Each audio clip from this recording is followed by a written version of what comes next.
A good number of people to get started. So, hello, everyone. My name is Amanda McKee. I'm the Director of Knowledge and Learning at the NDC Partnership, and I'm so happy to welcome you to today's event. I want to first of all thank Perspectives Climate Research for co-hosting this webinar and the scope of work with us today, where we're going to be launching an Article 6 Readiness Toolkit. So for those of you who don't know the NDC Partnership, we are a global coalition bringing together more than 200 members to deliver on ambitious climate action that helps achieve the Paris Agreement and drive sustainable development. Through the partnership, governments identify NDC implementation priorities and the type of support that's needed to action these. And based on these requests, the membership offers a tailored package of expertise, technical assistance, and funding. So before I get into the substance of today, I wanted to quickly pause and go over a few housekeeping items. If we can, I think we have a slide. So first of all, today's webinar will be recorded.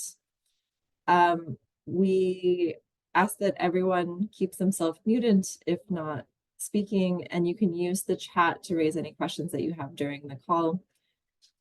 You can access the toolkit that we're going to be talking about through the NDC Partnership's knowledge portal at any time, and we'll share the link in the chat.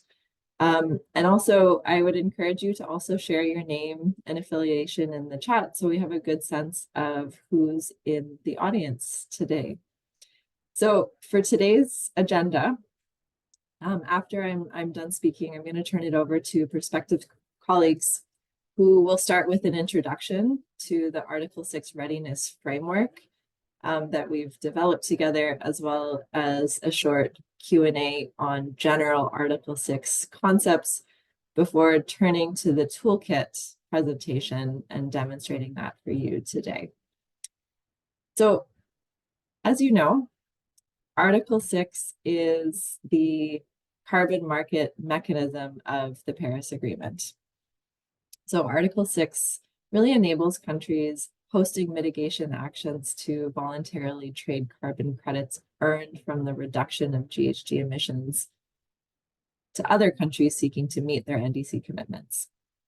For developing countries looking to host mitigation actions, Article 6 engagement is a really important opportunity for them to access climate finance, technology transfer, but also to build up their capacity.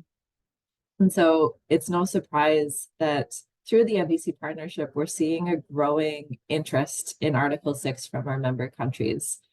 To date, 135 parties mention Article 6 in their updated NDCs. And to date, over 40 of our member countries have submitted requests for support that are related to carbon markets and taxes, many of these directly related to Article 6 readiness. So what does it mean to say to get ready for Article 6 when there's limited practical implementation experience? Aspects of the Article 6 rulebook continue to be negotiated, and when country-specific contexts matter greatly.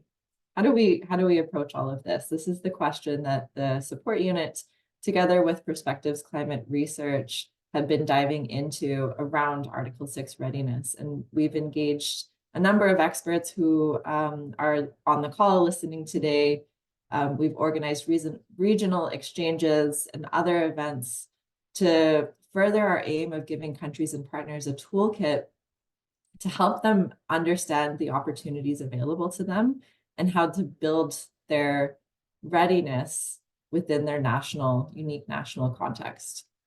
So today we're really excited to launch the Article 6 Readiness Toolkit with you, with the aim of empowering country officials and partners to not only enhance their understanding of Article 6, but also identify country-specific priorities and decision pathways on how best to advance readiness so that countries, as many countries as possible, have the opportunity to really take full advantage of Article 6 related opportunities.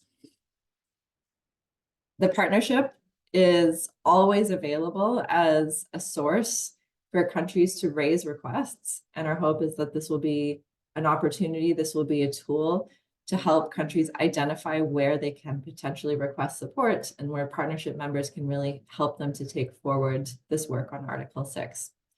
So with that, I am very pleased to turn over the mic to Marc-Andre Mar with Perspectives Climate Research, who's going to lead us through the rest of the substantive discussion today. So Marc-Andre, over to you. Yeah, thank you very much, Amanda, and also thank you very much for the NDC partnership for this really, I think, interesting and very, important topic and cooperation on this topic actually, and which we are presenting to you today. So what we have been doing over the actually last year and the recent months is to develop an Article 6 readiness framework that should help the work that Amanda just explained, and how we develop this and kind of the main results I will present in a minute. Just a brief word on Perspectives Climate Research. We are a research institute based in Germany. I'm personally working for Perspectives since 2007. I'm a senior consultant with some technical and political economical background, engineering background. So, and this effort was a team effort with several colleagues, including Kaya, who is in the call today, and also Pedro, who are welcome in the call today. And so if you have any questions later, we are happy to answer those questions. So yeah, I'm pleased to present the outputs in this call, and I'm looking very much forward and hope we will have also good discussions. So as you can see, we have two main items to cover today. One is the Article 6 readiness framework, which I come to in a minute, but it's a framework it's a way of structuring what does it mean to become ready for Article 6 for a country, what aspects would need to be covered, what common language can be used to explain what needs to be done for getting ready, so that support needs can be clearly defined and clearly attributed to specific areas of support that are needed for Article 6 readiness. So I will explain that in a minute. That's the first main session. We will have a question and answer session in between. As mentioned, please feel free to put any questions in the chat. And the second main section is then the Article 6 Readiness Toolkit. It's an Excel-based tool that was developed to develop and actually to help countries in identifying and elaborating support needs for Article 6. And these are the main sessions. So we were planning 1.5 hours for the whole webinar. And I will start now actually going into the content. Before I do so, very briefly, an overview about the outputs that you can also find online on the NDCP partnership or NDC partnership website, which is on the one hand like a summary brief about this Article 6 readiness framework that gives an overview, like a few-page document, an overview about what it is, why it is considered relevant, and who could use this framework. The second document you can find there is a toolkit guide, which is a bit separate to the toolkit. It's a different document, but it explains actually the purpose, the reason of the toolkit, how the toolkit is structured, what is included, who can use it, etc. So this is a separate document, and then the actual Excel document, which is a toolkit, which it includes different elements, which I will explain during this webinar. First of all, on the Article 6 readiness framework. So the background was, as perspectives, we have been engaged in many assignments and for quite some years in projects related to Article 6. We also helping implementing Article 6 activities and supporting countries, organizations in Article 6 readiness work. And we observed that it is very different how countries, first of all, approach Article 6 readiness for several reasons, but also what they consider as Article 6 readiness. So there were a lot of uncertainties about what does it mean, what do we need to prepare for, what is relevant, and what should be the priority first, what should be the sequence of developing to become ready for Article 6. And that often led to the aspect that it was difficult for the stakeholders, like, for example, country representatives, to really formulate, okay, what exactly do we need? When do we need it? So what is relevant? And this this experience that we made, and also NDCP made for many years, one can say now, is that we try to structure what Article 6 comprises of, what's included, and how one can define it. Having said this, it's also important to mention that this is not like it's not in the Article 6 rule book. It's not let's say, an official framework yet, but it's something which we think it's very useful to use for understanding Article 6 readiness and kind of better structure what support is needed in those countries. And we identified or defined actually 6 or certain building blocks, let's say overarching areas or aspects. We call them building blocks for Article 6 readiness, and I will briefly go through them and then explain you the framework overall, how we consider it. So there are 5 main building blocks. One is the strategic considerations. I will come to this in a minute, what this includes, like what sub-items are there in these strategic considerations, but it's mainly, okay, what's the strategy of the country to engage in Article 6 readiness?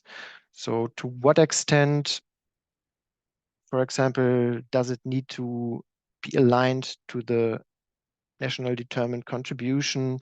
What do they want to achieve with using Article 6? For their NDC, in which sectors they want to prioritize, many things. That's the first building block. As I said, I come to the details in a step-by-step approach, explaining it. The second one is the legal foundations and the governance. So what regulations, what maybe updated policies, laws, also mandates for institutions that need to get involved in Article 6, that need to make decisions. So there's, let's say, the legal and governance setup that needs to be usually defined. And this requires often legal aspects like work of lawyers, etc. So this is another issue, another big building block. And the third one is institutional arrangements. We put this also in a certain order because it's not always, but usually you need a legal foundation to give the mandate to institutions, etc., assign budgets for them, etc., something like that. So the institutional arrangements, it's more about really what are the roles and responsibilities of the different institutions that are involved in Article 6 in that country. The fourth building block are operational procedures. So this includes processes, like daily processes that would be required, how to assess the eligibility of activities that request to be implemented under Article 6 in the country, then approval processes, etc. So just overall, these are the operational procedures. And then the fifth building block is infrastructure. This includes, for example, setting up databases or registries, IT-related work, so that the systems, let's say the systems are in place, the infrastructure is in place to make Article 6 really operational then, and kind of to reflect the processes and procedures that have been defined. So these are the main building blocks.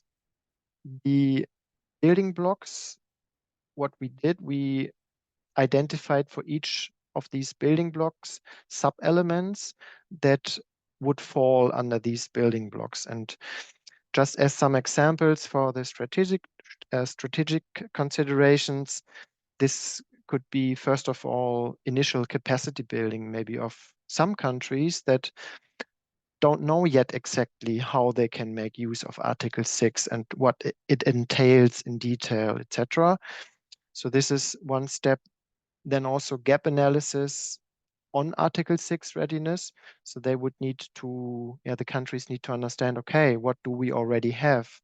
Do we have experience with carbon markets from the Kyoto Protocol area, from clean development mechanism, for example? Do we have capacities? Do we have certain laws, regulations to enable carbon markets? Is there maybe an emission reduction scheme or carbon trading scheme in the country? So what is already there? And then see, okay, what is required for Article 6? Are there any additional aspects to consider? And also the NDC alignment. So how can the Article 6 strategic considerations and Article 6 align best to the NDC of the country? What aspects would need to be considered and things like that. So this is kind of the different aspects under strategic considerations. When we go to legal foundations, then, for example, I think I briefly touched on this, there's the legal mandate and the regulatory framework. So what can be done in the country? What are the mandates? What are the legal abilities of an institution, for example, to approve projects? Also important for the governance structure, which, for example, ministries would need to be involved, which departments, would there need to be a new department to be created or new roles for Article 6? And what's also important is like financial procedures and budget. So how much work is expected from Article 6 for such departments, for example? This may be very different from country to country. In some countries, there are maybe a handful activities expected. In other countries, maybe rather in the hundreds of activities over the next years. So and this, of course, is a very different workflow and capacities that are required. And then for the institutional arrangements, that is a bit separate to the legal foundations and governance, but I would say all of these building blocks, they are also very much interrelated. And that was also a bit of a challenge to have that framework on the one hand, but also reflect these interrelations and reflect that countries may approach Article 6 readiness in a very different way. So in a different order, for example, or something like that. So for institutional arrangements, it's, for example, the setup and the support of the Article 6 focal point, which each country would need to have to assign a focal point for Article 6, and also the designated national authority for Article 6.4. And then the institutional arrangements for the participation in Article 6.2. So when there are bilateral agreements with other countries, so which department is dealing with that, which maybe ministries or authorities would need to be also involved. In some countries, it's the foreign ministry, for example, for foreign affairs that needs to be involved when agreements are signed with other countries and commodities are kind of traded between countries. So this would need to be considered depending on the country. And also if there are any private sector or third party actors to be engaged in the whole process, that is also very different from country to country and from sector to sector. For the operational procedures, I mentioned a few already, but here it's kind of the full overview. So first of all, guidance and support in the mitigation activity cycle. So what does it mean for a country if an activity developer is starting and implementing an activity in that country? So what are the different steps so that it becomes clear, okay, these are the steps, and for which steps do we as a country, for example, need to prepare for? So where we are engaged, what processes we need to have in place for enabling this activity cycle to actually work out. And then it's the sourcing and piloting can be included in this operational procedures. So that could be also an active role by the government to identify potential activities or sectors where there are where the country has a priority that activities are being developed and supported. So this could be this would fall under operational procedures. And then actually the steps that are usually required in the activity cycle, which is approving the activity. This includes the evaluation of the eligibility. This can, for example, be is this activity included into a positive list, for example? Is it aligned to the NDC? Things like that. And then the validation procedure, so where a third-party validator and maybe also the host country validates the technical aspects of the activity and of the mitigation activity design document that needs to be developed and submitted. And then including in issuance and authorization, corresponding adjustments that would need to be done to account for any mitigation outcome that is transferred outside of the, or ITMOs kind of transferred outside of the country from that activity. Also reporting aspects, tracking aspects, accreditation of auditors, which relates to validation, and also the verification of these outputs and activities. And then also, which falls into it, we included this as a separate aspect, the participation in Article 6.4 mechanism, because this is not yet fully operational, and there may be requests, support requests that are specifically directed to getting prepared for Article 6.4, because all the other aspects are related to Article 6.2 and Article 6.4, but there may be specific aspects also required for Article 6.4 in specific. And the last but not least building block is the infrastructure. So this is, for example, implementing a tracking system for activities, registry. This could be a registry like a local or regional or international registry, how to connect the reporting to these systems and setting up these systems, and then also MRV tools, measurement, reporting, and verification tools in the country. So this gives a kind of an overview of all the different major aspects and, let's say, elements that are related to Article 6 readiness. And then in addition to this, we see that there are cross-cutting considerations, and which is really important for a country to understand. So if some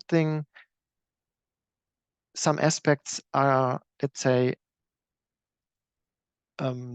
supported on, for example, on the legal foundations or governance, so the country wants to have the legal mandates clear and understanding what's the governance structure for Article 6. This may have an impact on also other aspects, for example, related to the NDC, not only to Article 6, but maybe to the NDC, the National Determined Contribution, because there is also a governance structure and, let's say, setup of a steering committee or something like that. And so in alignment between these different aspects is very crucial, so that one does not see the Article 6 as a fully isolated area, but that there are really cross-cutting issues to other areas in the country that would need to be closely aligned. And the two main cross-cutting considerations that we see, on the one hand, is the NDC alignment. So this, for example, if you have sourcing and piloting of mitigation activities under operational procedures, if you want to have processes in this, it would make sense to understand, okay, what are our priorities in the NDC now and maybe also in the future, in the enhanced NDC, and so that any areas or priorities that are set here are fully aligned with the NDC. And the NDC may be overseen by slightly different stakeholders in the country. So anyone in the country working on Article 6 would need to closely align this with the NDC group responsible for the NDC plan preparation and enhancement. This is just one example. But also on the infrastructure, it would be good to not start from scratch if there is already a kind of infrastructure that has been developed for the NDC reporting, for MRV in the different sectors, for example, on how they perform or they perform on the NDC. So maybe one can make use of such tools or vice versa, you know. So these aspects are crucial.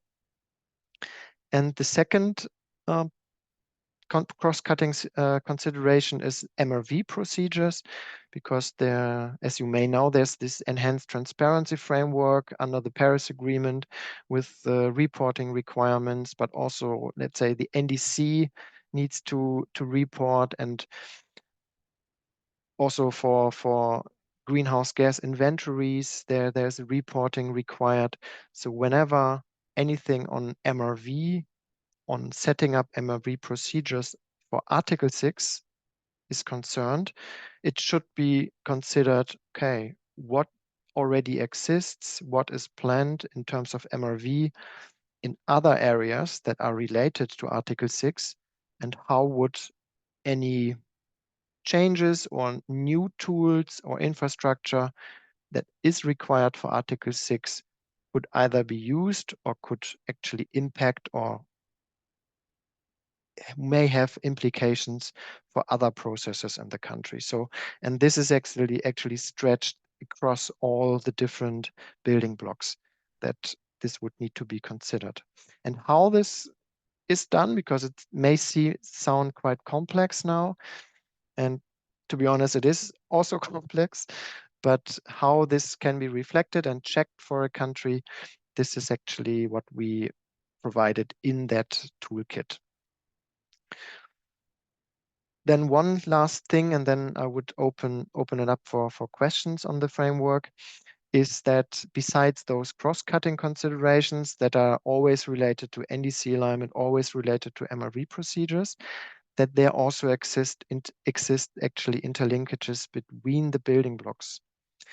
Meaning that, for example, if a country would start with first operational procedures, how a country operationalize Article 6 may have an impact and implications for what infrastructure they need. So what type of tools they need, how extensive would the reporting system needs to be. For example, if I have a country, as I mentioned, with a smaller number of activities and the sourcing is not that relevant, it's maybe only one sector that is relevant, and then the tracking system can be different than if you have a country expecting hundreds of activities, then let's say the requirements for the tracking system may be very different. Also, depending on what institutional arrangements you have in mind for operationalizing your Article 6 activity, or let's say your operational procedures for Article 6, this has an implication for the legal foundations and the governance structure that you may have, and so on and so forth. So there are always some interrelations between the different building blocks, and we try to capture the main ones also in the toolkit so that this is not overseen, ideally, when asking for support to support a country on Article 6 readiness, so that it's more clear for the user of the toolkit. Okay, I need this for getting ready for Article 6, but if I need support for this specific area, I would also need to consider this, and that. So these certain aspects. And we try to capture this actually in the toolkit to give more guidance. I would stop here for the framework, and I'm looking forward if you have any questions or clarification needs.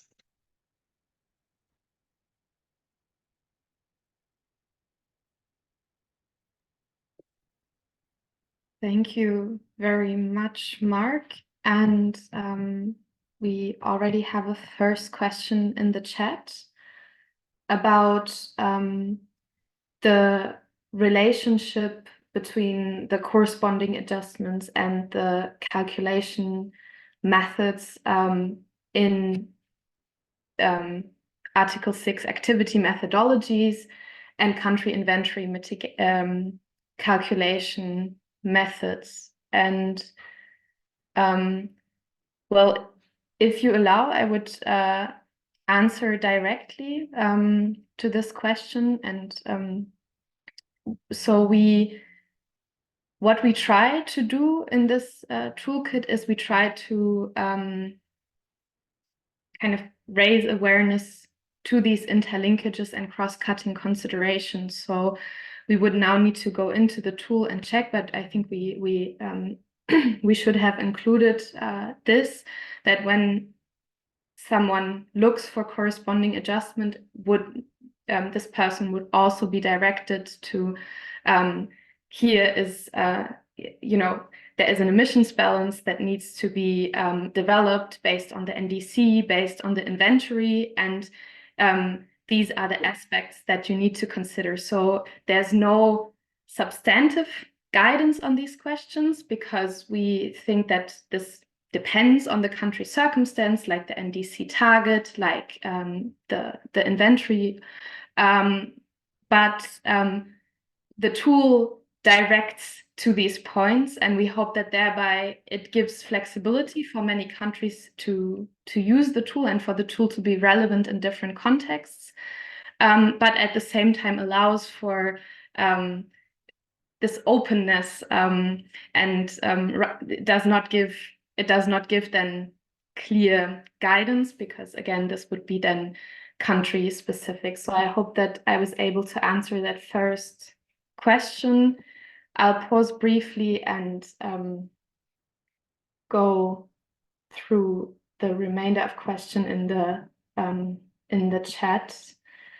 The next question, Mark, I will hand it over to you. It's does the framework take into account just national registries, tracking systems, or does it take third-party providers into account? yeah, I'll hand that question over to you.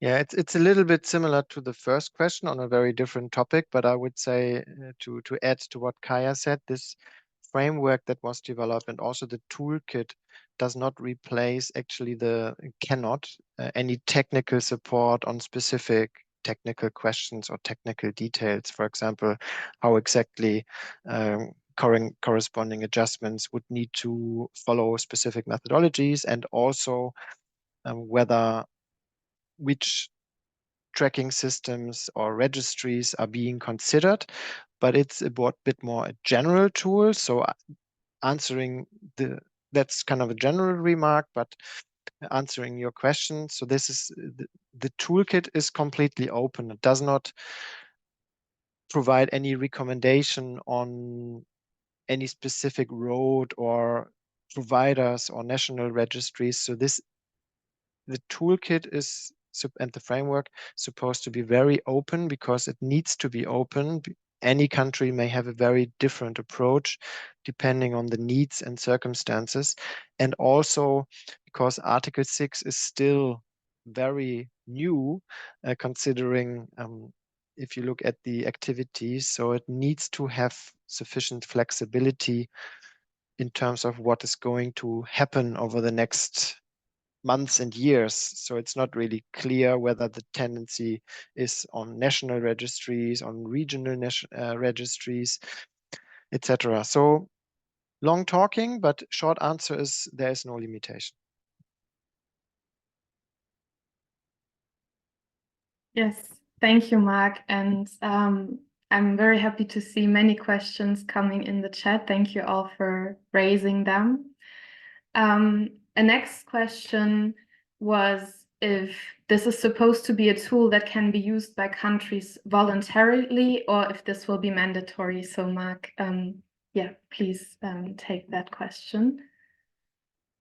Yeah, my personal idea is currently actually that this is definitely voluntary, because also Article 6, everything is voluntary, and that it's a let's say we haven't seen such a framework before when we have been working with NDC partnership, and that's why we thought it's useful for anyone working in Article 6 to have such a framework, and maybe others would frame it differently. It's not kind of made in stone, but at least in our view, this makes sense to put it in this way, in this kind of framework with these building blocks. But of course, it's up to discussion. There could be other sub-elements, etc. So I would say it's definitely for now nothing that will be compulsory to use that.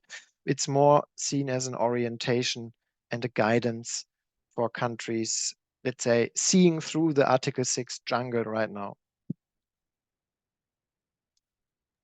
Yes, thank you. And I just want to emphasize that it's really designed as sort of an orientation. It is voluntary. It is, of course, based on the Article 6 decision.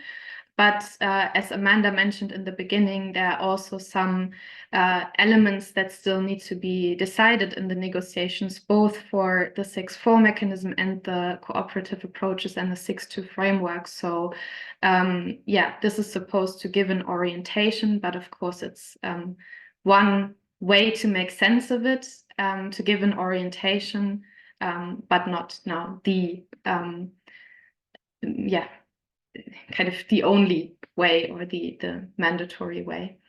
We have a few questions on specific aspects and how they are addressed, Mark.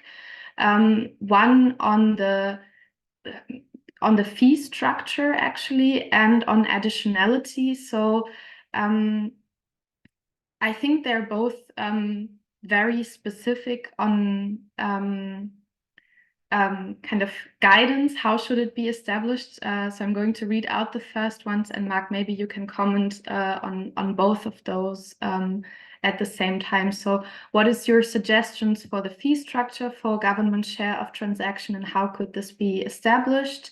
And then the second question, does the tool provide guidelines on how to define additionality, as this is a topic that is very dependent on country circumstances? Yeah, thank you, Kaya. On both aspects, the toolkit does not give guidance on how to do it. So this is because it's again very technical, and it also depends on very much on the circumstances in the country. However, there are certain key principles under Article 6 in terms of additionality, not on the fee structure. I can come to the fee structure in a minute, but on additionality. So we didn't want to overload this framework with a lot of technical information on how to prove additionality, because then you would need to do it actually for each of these items, and that would be huge effort actually to develop that, also considering that, for example, additionality principles are not yet finalized, or let's say the rule book for Article 6.4 is not even yet finalized. So it's very much up to the countries. If you are interested, you can contact us also. We can guide you to some other work we have been doing on additionality, and some, let's say, principles and guidelines and steps to take for proving additionality, and so that it's, let's say, is according to highest environmental integrity standards. But we on purpose didn't include that into this framework and also into the toolkit, because it otherwise would become very complex and very, very detailed. And on the fee structure briefly, this is very much even more country specific, because it depends on what processes they need to implement, what's the, let's say, the number of people working, the procedures they have in place, the everything, and how do they need to cover those costs, and how many activities and how much emission, how many mitigation outcomes they foresee, and how could they actually enable to cover their costs by the fees or with other means. So this is, it's not I think it's not advisable to give a guidance in such a general framework. Yes, thank you very much, Mark. We are going to answer one last question and then close the Q&A session on this framework, but there will be more opportunities as we go through the toolkit itself to raise questions and to have a Q&A and discussion. The last question, Mark, for you now is whether the toolkit clarifies the relationship between Article 6 and VCM.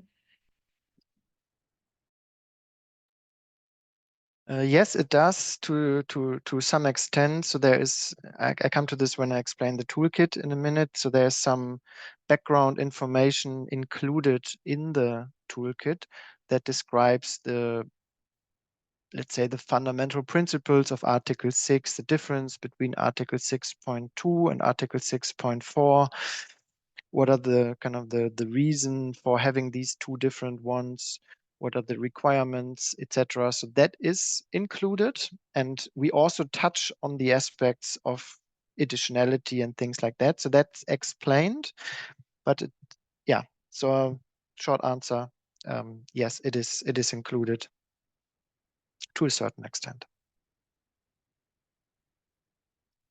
And maybe one addition, the toolkit also includes further resources, because as I mentioned, we didn't want to overload this toolkit to make it very intransparent and very difficult to digest, let's say. It's already complex, but it's still, let's say, manageable and workable. And we had to make that decision not to go too much into detail in every aspect, but we included a list of further resources and references that if one is specifically interested, for example, in Article 6, in voluntary carbon markets, the difference, then we provided such references for some of those aspects into the toolkit as like a resource pool, something like that. Thanks, Mark. And as it fits nicely, I'm just going to complement your answer to answer a question in the chat on how the Article 6 toolkit interacts with the Triple GI's supporting preparedness for Article 6 cooperation guides. So, of course, this toolkit has been developed, also in consultation with other NDC partnership members. So we had a kind of a consultation call where we presented an early version of this framework and also took into account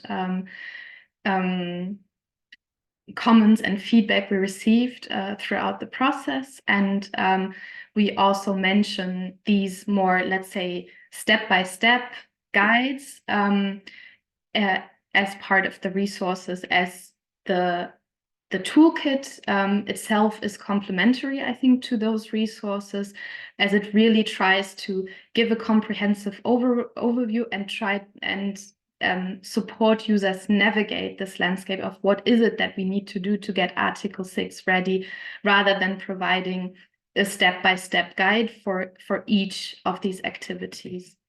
So one last question, as it also refers to the framework of a general question, as it also refers to the framework more generally. And then we will really pivot to the toolkit, and that's on whether the tool provides guidance on positive lists or white lists. And again, it's not a step-by-step guide. It also does not give guidance to a point where let's say country-specific considerations are relevant, but it addresses the question, and it points to the steps or the questions that need to be clarified, the interlinkages with the NDC, that need to be considered when developing a white list or a positive list for eligible activities in the country. So Mark, with that, I hand over to you in case you want to complement and move on to then the next part of the presentation. Thank you. That's fine. Thank you very much, Kaya, for summarizing and bringing up those questions. And thank you, everyone, for those questions. That's very much appreciated. I would now continue to the next part of the presentation, which is on the toolkit itself. And maybe some of you have already used the link. If not, take your time at some point to also check the toolkit yourself, go into it, play around with it. And I will now explain the different elements, the purpose of the toolkit, everything. And we will also have a quick look into the toolkit.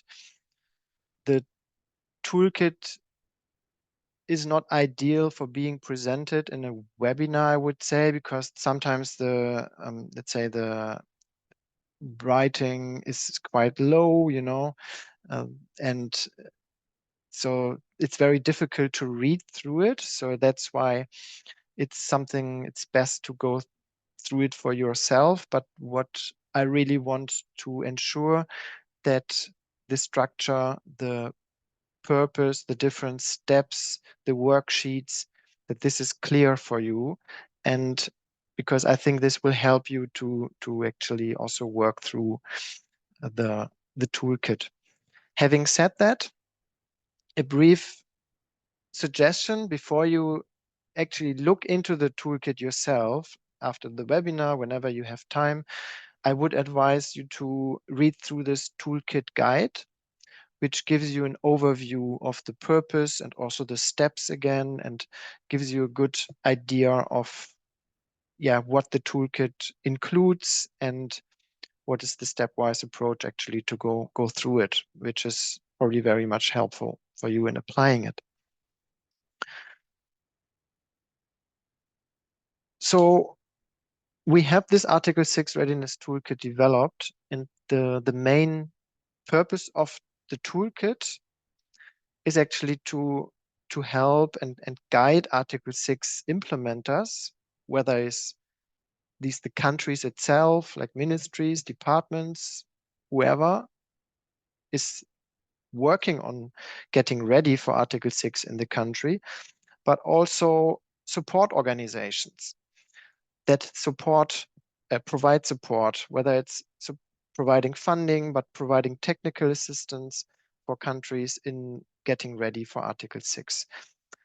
And to help them really to, first of all, understanding the specific areas of Article 6 readiness well, and then support, let's say, the needs, to identify the needs of Article 6 readiness, and to help them refine, elaborate, and complete their requests to support. So if they developing like a tender or terms of references and they seek support, or they request support from NDCP partnership or another support organization, institution, whatsoever, that they can be as pointed and focused as possible to request this support, because then it's, in our view, most effective and most efficient if they are very clear what they require. And it will also be useful for the support organization to clearly understand, okay, that's support that is required and we can help here. And we need to consider, when we support in developing a registry, we also have to take other aspects into consideration. So the three main aspects. So what does it mean? Again, on the purpose. So first of all, we want to provide an overview of the different thematic areas of Article 6 readiness based on this framework that I presented.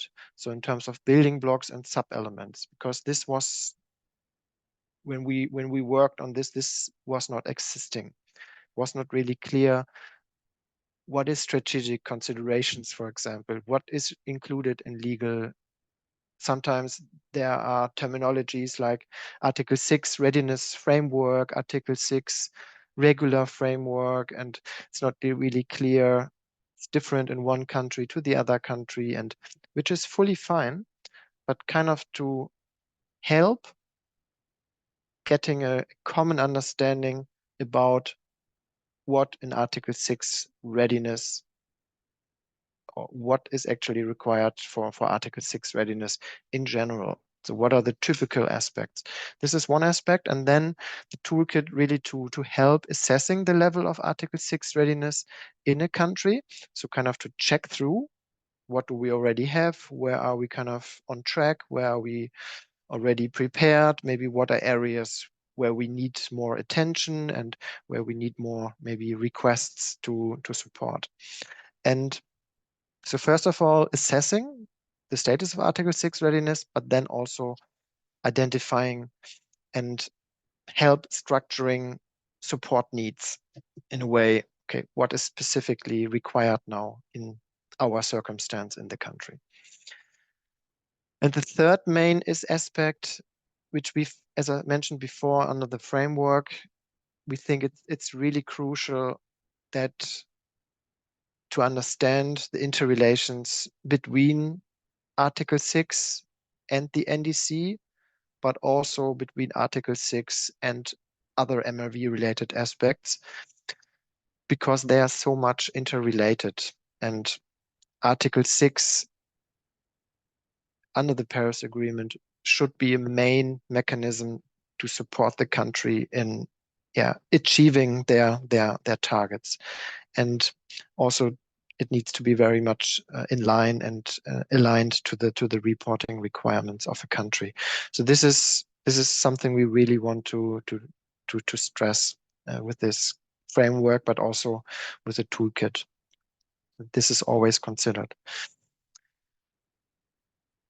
So the toolkit is actually, to bring it to the point, a guidance tool to identify and specify Article 6 support needs in a stepwise approach, which can be used by governments or developing partners or any other stakeholders. And it's an Excel-based toolkit with different worksheets, including some macros, so that it's, as I mentioned before, under the framework, we think it's really crucial that to understand the interrelations between Article 6 and the NDC, but also between Article 6 and other MRV-related aspects, because they are so much interrelated. And Article 6 under the Paris Agreement should be a main mechanism to support the country in more convenient. They actually included to make the work, the application, more convenient. I will explain in a minute why this is. And then the toolkit is based on the Article 6 readiness framework, which I presented earlier. It's a live toolkit, so this means it needs to be updated according to progress of Article 6 rulebook. We tried to develop it in a way that there are no, technical aspects that need to be updated every time a little thing changes. But however, if there is a certain major change in the rulebook for Article 6 or in the procedures, then one would need to update potentially this toolkit. And also in terms of, I mentioned earlier, the references and resources that we linked into the toolkit for further guidance. These may also be updated after some time because these are the resources currently available. So in 2 years' time, there may be more up-to-date documents available, reports, maybe an official framework at some point. I don't know. So whatever there is, so just that you are aware of it, that it's not fixed once and then stays forever, but it's a live tool. And it's flexible, so it can be adapted to the specific circumstances and conditions of each country, which is very much relevant for Article 6. So it's not made in stone, fixed, and it's not something that every country can use in the same way. So it really depends on the country circumstances, in which order they want to do the different building blocks, etc., and what level of experience they already have, etc. The toolkit is not an instrument to provide capacity building on Article 6 to countries. So this relates a little bit to the questions we answered earlier. So it's not really to give detailed guidance on how to develop a positive list or how to set up fee structure or something like that. So that's not part of this toolkit. And it's more like an overview or a resource of ongoing initiatives that provide capacity building on the topics. So it's so that it can also be used to see if there's GGGI, if there are any different other organizations or programs that give support for Article 6 readiness, to use this toolkit to help identifying and developing requests to such support programs, for example. And this is like a resource and guidance tool for doing that, to being better able to actually request very specific needs and have more clarity on what is specifically required. So, and the other one, it's definitely not automatically updated toolkit. So this is when you apply the tool, when you use it, you should have that in mind, that some links may be outdated in half a year or something like that. So I think I can speak for NDC partnership. So one would need to see how and in which frequency to update it, but it's just something that you should have in mind. So the toolkit itself, as I mentioned, it's an Excel-based document file, and it includes several tabs or worksheets. And these are the ones that you can see here. So there's the tab 0 called. This is a guidance sheet, the first one, which gives you a kind of an overview of how to use the toolkit. It's like a manual or guidance for you to, mainly to read. So it's reading that details out the overall structure of the toolkit. It describes the content in each of the worksheets, and it provides actually instructions on how to use the toolkit and how to use each of the sheets. So this is definitely advisable to read that before you start working on it. so that you're fully aware of what's kind of covered and what to do in these different sheets and what it includes, and it gives you a good overview.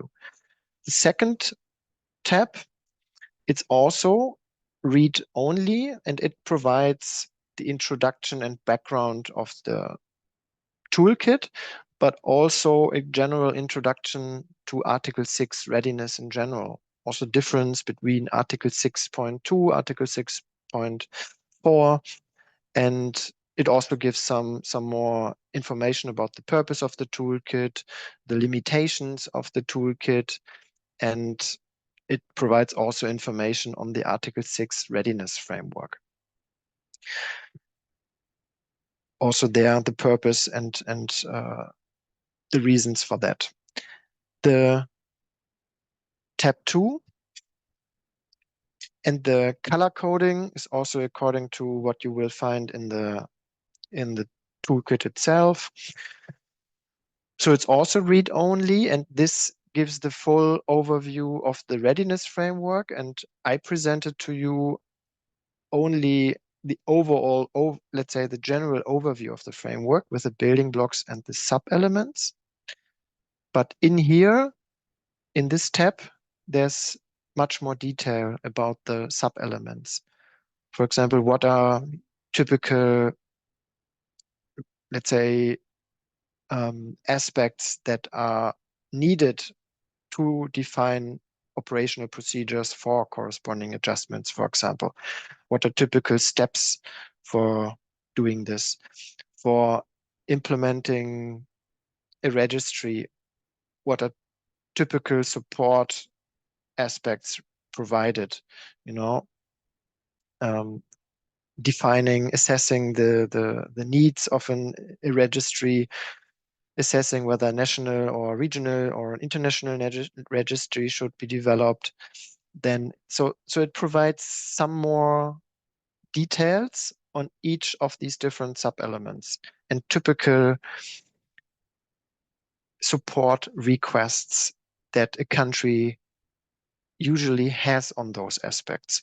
So this can give already some guidance to a country to understand, okay, I maybe need support on this specific building block, on this specific sub-element, and then there is information on these are typically aspects that let's say the major aspects that need to be covered and that a country could request on support. So this is something which is included. So it's a quite comprehensive overview and framework that is provided. The other tab, tab 3, is the main and only tab worksheet where you actually can enter information and where you can identify your needs or the needs of a country and where you can further elaborate and refine your needs. So you may have an initial idea that you may need support in setting up the governance structure, but you're not really clear what do we exactly need for this and what are the steps for this. So the tool can hint you towards, let's say, defining your needs in a bit more detail. This is also one of the main, let's say, purposes of the toolkit.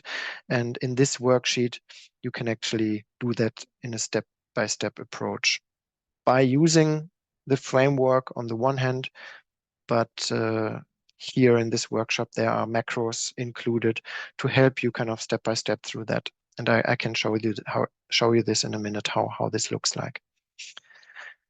And then we specifically for the 3, we included 3 examples, so practical examples that are based on generic user cases.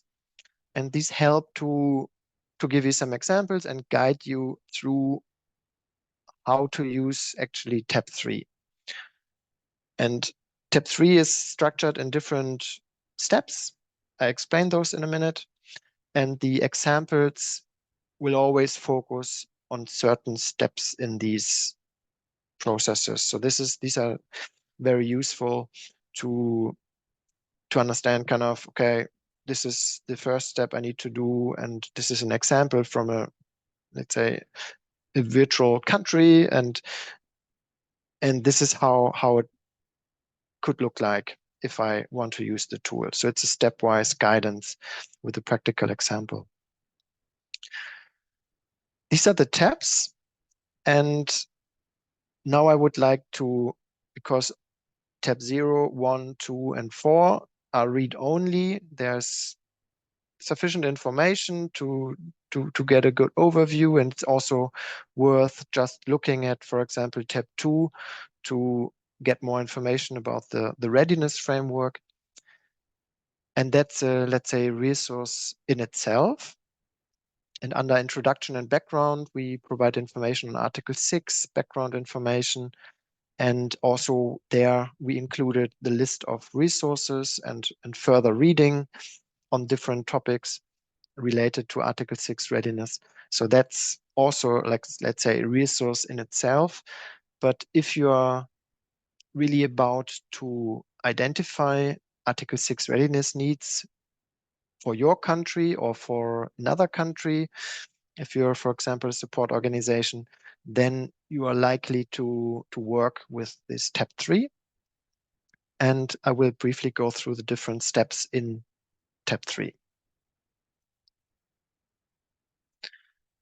Before I do that, I will briefly give you a brief look into the tool, because otherwise it becomes too theoretic. Let me briefly see. I hope you can see the screen sharing. So that's the Excel tool. Here you see the different tabs which I just explained in the same color coding as in the presentation. So we have how to use the toolkit, introduction, background, how to use like a stepwise approach, each tab, the purpose, the content. And I know it's maybe very difficult for you to read. That's what I mentioned before. That's why it's not ideal to present that tool, but I just wanted to give you a glimpse into it so that you know what I'm talking about.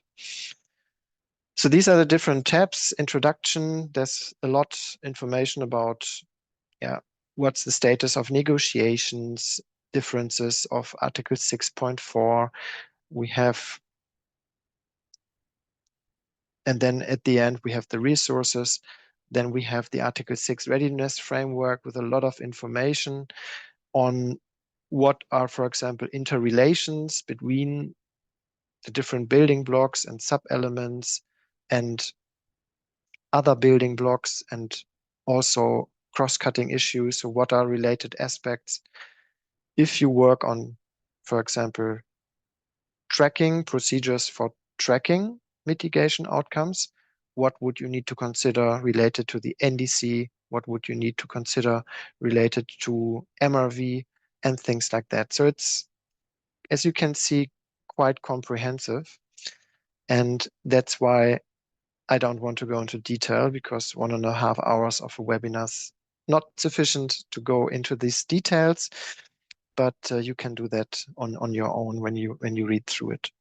So the tab, what I'm focusing on in my presentation in a minute, is the tab 3. So that's the work sheet, the main worksheet where you would work in.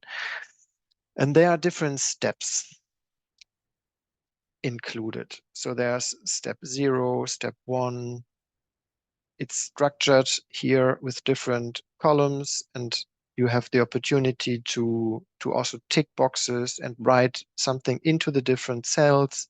So all blue cells is actually where you can enter information yourself, and it's explained also. There are some annotations, meaning some explanations, what needs to be included, etc., etc. So I don't want to go into the details in this sheet, but I wanted to give you a brief overview about that worksheet. And sometimes it's also only required for a user to use the step 1. That's sufficient maybe. Another one wants to use step 1 and step 2 to clarify some aspects. Another one wants to use the full, all steps. That might also be possible. Having said that, so we briefly jumped into that. I want to share the presentation again. And this is now a brief overview of these steps that are in this step 3, which I just, where we kind of were just in, which I just showed you in the Excel. But as I said, the Excel is not ideal to present. So I took this out to explain you the different steps a bit more broadly here. And one of the first steps is actually step 0. This is mainly to read. And this includes some information what you should take into consideration when looking and working on this sheet. These are some general aspects that are always relevant to take into consideration. This is, give me a second. So this is, for example, before you start using this worksheet, that you should always ideally read the introduction and background and the how to use. So, and that you can also refer to the examples. This is something that is mentioned under step 0, but it's also mentioned that if you work with specific countries on Article 6 related topics, that we, for example, recommend to keep in mind that the participation in Article 6 is very dynamic. So specific technical elements and rules that govern Article 6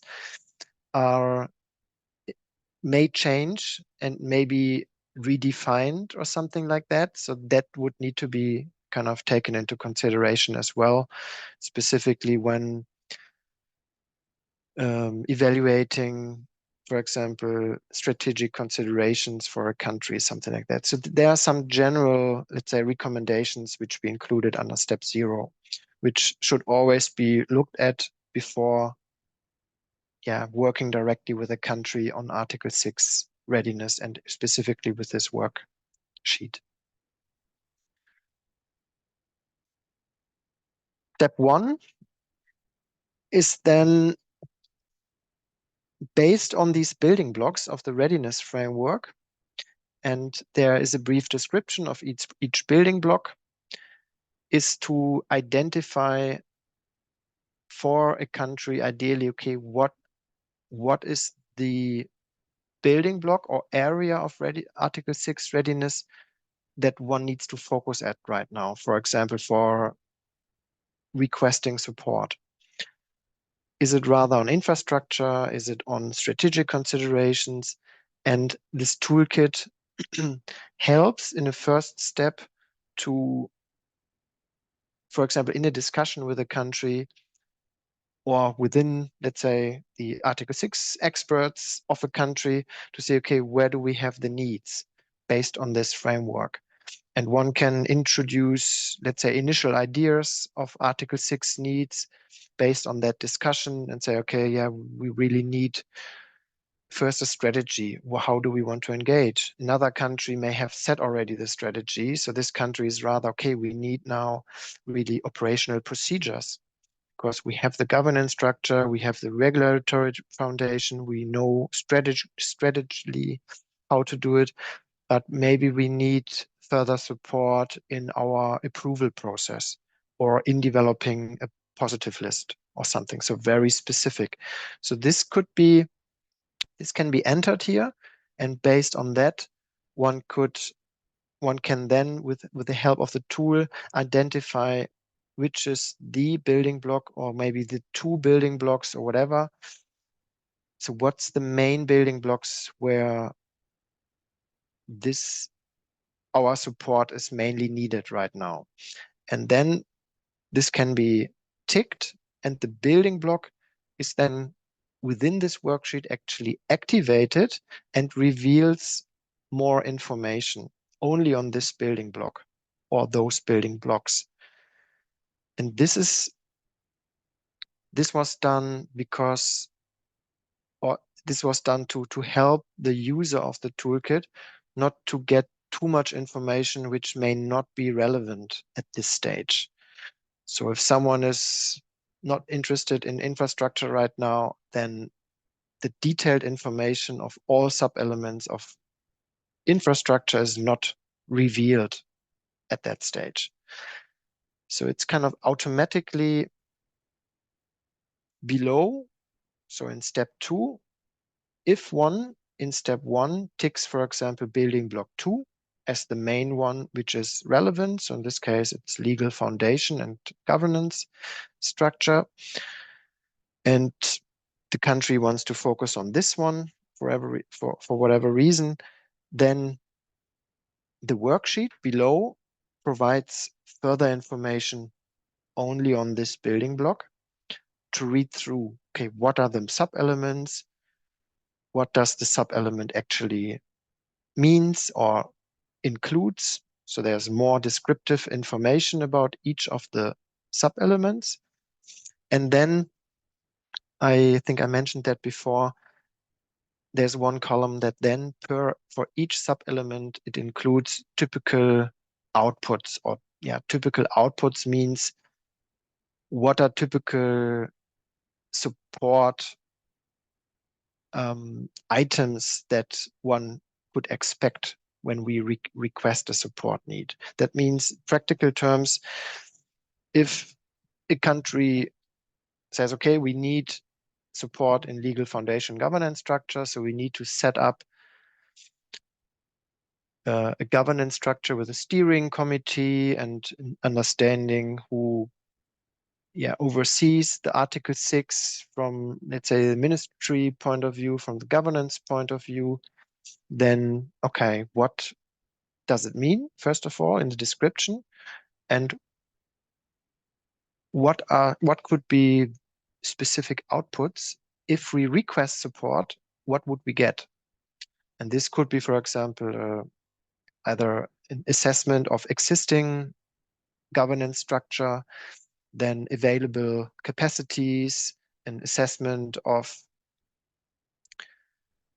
existing governance structures for similar processes related to Paris Agreement, for example. So how is the governance structure for the NDC? This could be an assessment, then legal support for defining the required mandates and something like that, so that it becomes more practical, so that it's more clear for the country, okay, what kind of support requests are typically relevant when we want to get a governance structure. So this is included under step 2. And that could already help many countries and development organizations actually to define that and then to send requests. And the last step, so is this step 3, is then, first of all, based on this, whatever you have in step 2, you can discuss that within the government or with the government that you support, and maybe further refine and elaborate the needs. So, okay, what exactly do you need? Would an assessment report be sufficient, or does it need to go beyond this? And what exactly is required? And based on that, one can then define the very detailed ideas in step 3 and elaborate on this. And this includes, like, you can make notes, you can, it also includes detailed information on typical outputs and so on. So this helps you to navigate through what may be required. This is step 3. And then in step 4, there are different activities that may match best your let's say, requests or needs that you identified in step 2. So step 2 is mainly to identify the needs in a more detailed way. And then in step 3, you can elaborate those needs with further information. And step 4 is then to match, okay, what actions or activities are typically helping you to support your needs. And this is what can be used in different ways, depending on where the country is, where the needs are. And this is kind of the main worksheet, how you can use it. I hope, because it is quite complex to, if you haven't worked with that toolkit, to explain it in a way, but I hope I was able to kind of explain you the main steps, and I would close here just due to time, and would allow you for some questions. Otherwise, we are running out of time. Thank you very much. Yeah, thanks, Mark. And if you want, maybe you could open the toolkit itself while the questions are coming in, so that at least we can have a little look as the questions come in, if you think that is useful. There is a question from Arik on whether a quantitative assessment could be introduced on like scaling specific aspects of the toolkit. So Mark, please go ahead, and I'm really happy to take more questions in the last 5 minutes. Sorry, Kaya, could you please so the question repeat is that? if there's a quantitative assessment possible for aspects in the toolkit. And if you want, Mark, I can maybe come in here.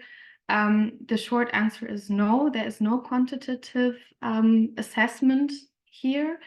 All the questions that are listed in the steps, so 2, 3, and 4 are, and all the, let's say, prompts are qualitative, are questions, because this is really supposed to be used by individual users for the context of specific countries, whether you're a country representative working on this or a development partner, but it's really context specific. So we did not see a need to introduce, let's say, quantitative assessment. However, of course, if you kind of want to use sort of an assessment for one country, how much is it advanced, and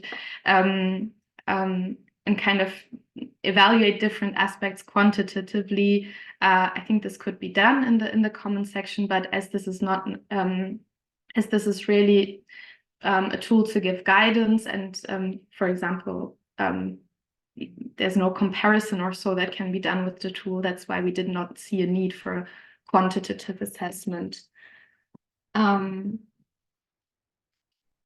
I don't see any other question in the chat. I'll give you some time to bring in more questions. We still have a few minutes left.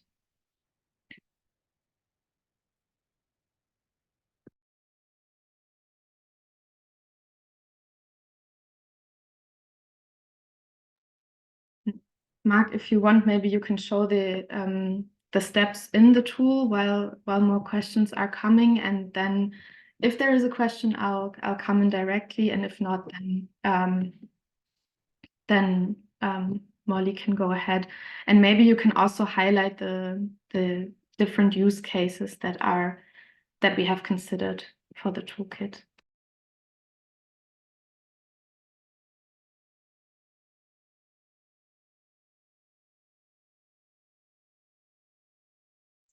Yeah, thanks, Kaya. Do you see the Excel file? I hope Yes. so. Okay, perfect. So first of all, there are some data that can be entered. I mean, if you use it just for yourself, then maybe it's not necessary, but at least we provided the opportunity to, if you work with different countries or whatever, that you can include the country and the date of when to use it. Then in the first step, this is read only. So there are some, yeah, it's actually to familiarize you with the key information before using the sheet. So that's definitely useful if you use the sheet the first time, that you consider those aspects. And then, as I presented, the first step is to identify the main building blocks. So there is the building block, different building blocks that we had, the 5, and then a description of the building block. And then one can include ideas of kind of what are the support needs in the country. Also maybe the gaps. If one did a gap analysis on Article 6 readiness in a country, one can include those. And then if there is identified like a major gap in a certain building block, one can tick that building block. Here, the macros are currently inactive, but you can then click on this. And then below in this scheme here under step 2, the building block and all the information about the building block will be shown according to the framework.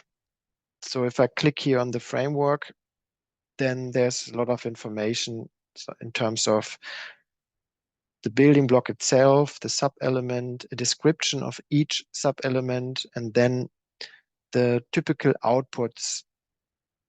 And we included a few key outputs, for example, like technical assistance for setting up procedures, templates, and build capacities, or an assessment report to assess the needs, like technical and personal needs, and define procedures, timelines for issuance and authorization.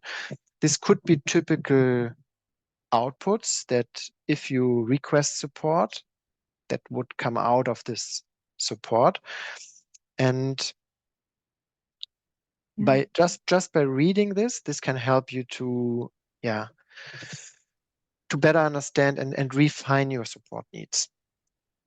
Thanks, Mark. I'll, if it's okay, I'll cut you short here. Absolutely. Because we're at time, and I want to thank everyone and encourage you to have a look, and also hand over to Molly to close it. And yeah, thank you, everyone. Thank you, Mark. Thank you, Kaya. Excellent presentation and walking through the tool. As you said, I know it's very hard to present this tool because it really is meant to be worked on by individual users in their own context. Download the tool from our knowledge portal. But just firstly, I want to thank everyone for joining and for the questions and for sharing additional resources. We have shared our contact information in the chat if colleagues have any questions or want to continue the follow-up. I know there's a lot of partners who have fed into this tool and the analytical framework. So really pleased to see everyone on the call. And of course, I must thank our colleagues from Perspective. So Mark, Kaya, Pedro, huge thanks to them. You know, they're the technical expertise here, and we really appreciate the collaboration with them along with the NDC partnership. And really, this work on Article 6 is going to continue. It's not going anywhere. We're very excited to have this tool now out in the world so that users can use it in their own context. And our hope is that we'll be also piloting it with some countries. So again, if you have questions, feel free to be in touch, but take the tool, use it, send us questions, and encourage colleagues to access it if they're working on Article 6 as well. But in the interest of time, I will close. And thanks again, everyone, for the time and for joining us today for the launch webinar.